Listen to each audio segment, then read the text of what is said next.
Hi. I don't know. I might have said hi twice there. I have a little thing. I don't know if you've ever recorded straight from webcam on YouTube. It doesn't exactly tell you when it starts recording. It just starts after you hit ready to record. Anyway, I did something crazy. Um, I did two crazy things. First of all, last night, yesterday, I decided I was going to write both of my essays. I had two due in for today. Deadline about 4 hours ago. I wrote them both last night. I finished. I wrote the entire of one last night, and I was working on the other one throughout the day. Um, so I wrote about 3,000 words worth of essays on a pretty long day because I also had drama, so we hit the first read through, and that was a couple of hours. So yeah, it was tough going, but I did it. Yeah, that was actually pretty cool. I mean, they wrote about sex, so it was. Well, say they wrote about sex. My theology one, yeah, whoop whoop, yay God. It was about sexual ethics in Familiar's Consortio. What's wrong with me today? Consortio, Familiar's Consortio. It's Pope John Paul II's um, apostolic exhortation, or something. Um, it's an encyclical. It's a pope letter. It's about family life and sexual ethics, and there's not too much about sexual ethics. So really, it was picking and choosing out of the whole letter. It was boring. But then the other one was perversity abides in society, uh, as demonstrated by Blue Velvet, which is a 1980s film. I don't know if I already said all of this, but anyway, it's a pretty disturbing film. But I did that last night. I finished that one. I wrote that one. That was the one I wrote during the day. It was the theology one I wrote last night. Stayed until midnight working on it. Fun. The second crazy thing I did. I'm doing that in WriMo again. Um, I wasn't going to. I was initially going to, then I realised I was travelling a lot, and then I decided, yes, I'm doing it, definitely doing it. And I started about 1,000 words done as I'm writing this. I'm actually picking up on the novel I was working on during the summer. It's called Bliss. I have my plan here, which is literally four pages, front and back, for A5 pages. They're not big. There's perspective. Instead of putting them closer to the screen, and it's blurry because there's weird blue light coming off my webcam, which is why everything's blue in my room. I'm not actually this color. Um, but yeah, so I've actually just picked up the novel. I don't want to pick up another novel until this one's done. Um, so it's going well. I need to try to get back into it though. And I'm 10 days late, so I have a lot of work to do. It's gonna be fun though. I'm looking forward to it. I've all day off tomorrow, and every Friday, so that's handy. Oh, excuse me. But I have a lot of writing ahead of me. In brief, in case you didn't see my videos back when I was talking about Bliss, Bliss is first of all based on music singles. Using the band. Up until, let me just check this so I don't sound like a fool. Uprising. So there's 24 chapters. They're in order. And the initial plan followed them a lot more closely than the actual book. And the second thing to know about it is that Bliss is an android, but Bliss doesn't actually come into it until quite late into the book. I say quite late, about 10 chapters. It's sort of like Frankenstein, though Frankenstein's monster doesn't actually show up until quite late, because he's not even, there's no concept of Frankenstein's monster, because Frankenstein does not have a monster.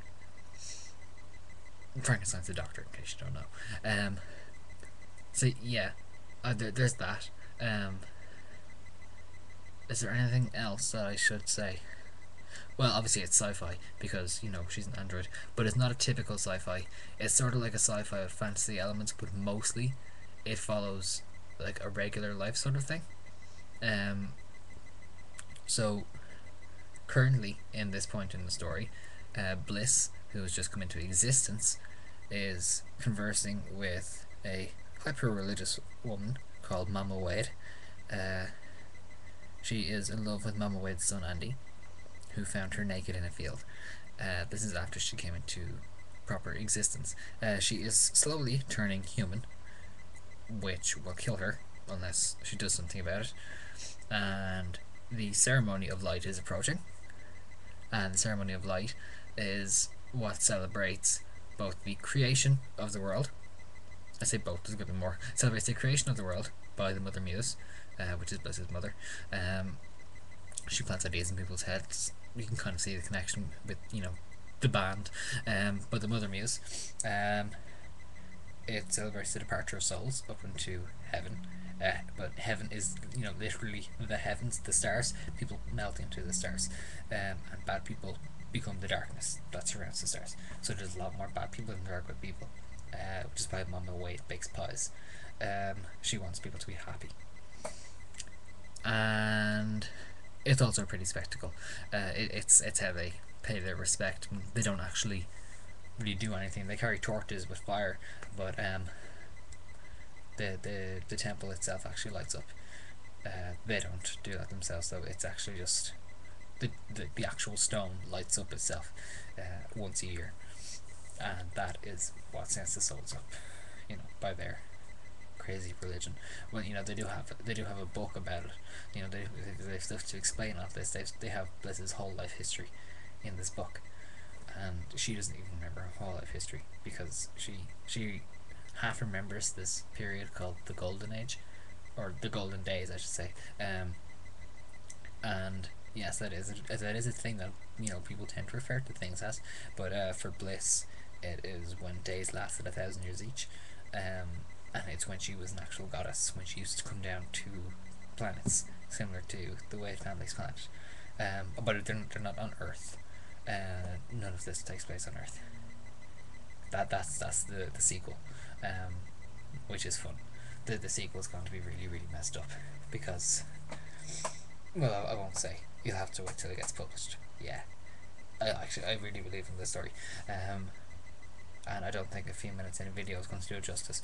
But yeah, that's essentially the premise. I haven't explained anything that happens up to this point because this little mini part with, Bliss and Andy Wade is only a few chapters in the middle of the book. It's actually a prequel to Bliss's existence beforehand. So she comes into it, I can't remember, maybe chapter 7 or 8. I wrote this during the summer, I can't really remember.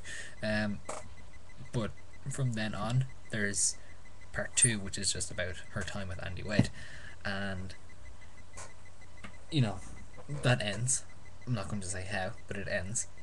As the reader will know straight away from reading it, that this is Bliss going from her homeland to a planet that worships her mother. And that is the essence of all of this. But Bliss is... she doesn't even realise she's an android. That's the other fun thing. I mean, her memory is repeatedly messed up. But there's fun things like her mother, her flesh is like constantly moving flesh and metal. So it's like everything's moving around on her face. So sometimes she'll look like she has a bronze cheek, and other times it'll be flesh. And also she's entirely naked all the time. That's why guys are going to want to read this, because it's just this really tall naked woman whose hair is made of chains. I really liked that idea. And I know it sounds really, really perverted that I've imagined this woman like this, but she is basically primal thought. She has ideas, and lots of people have ideas about naked women. Even women have ideas about naked women, and that's not a lesbian thing, which I don't think I'd say in this video. No, that's like insecurity. But sure, we'll leave that for a different video. I'm coming to 10 minutes here. I know it can go to 15, but I don't think anyone wants to hear an Irish lad chat on about an unpublished book about a highly eroticized goddess and her 3 daughters, who, at the beginning of each of their creations will be naked. But yeah, it's a trilogy. There are 3 daughters, and I will not tell you their 2 names. I probably mentioned them before, so you may want to go back to July.